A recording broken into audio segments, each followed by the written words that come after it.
In today's video, I am going to teach you how to add variable font weights in Figma.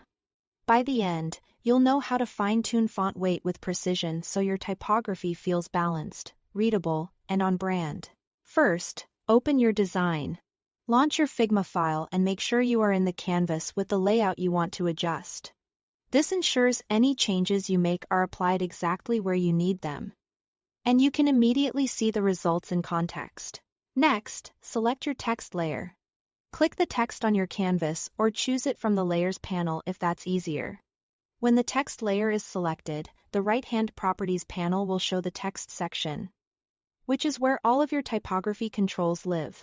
If you don't see those controls, double-check that you have the text layer itself selected, not a frame or group. Now choose a font that supports variable axes.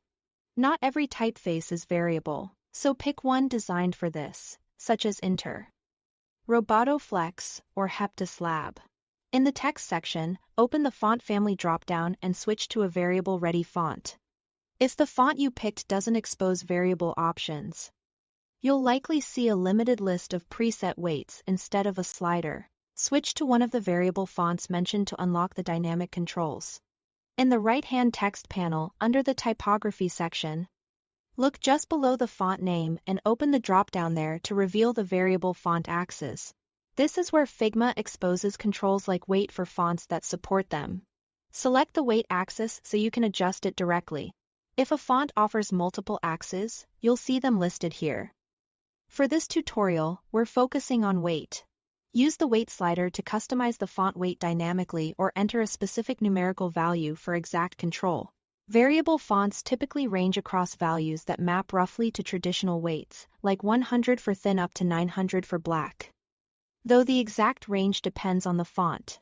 Slide gradually to see how the stroke thickness and overall color of your text shift. And stop when you find a weight that pairs well with your layout and contrast. If you need a precise match, click the numeric field and type the value you want.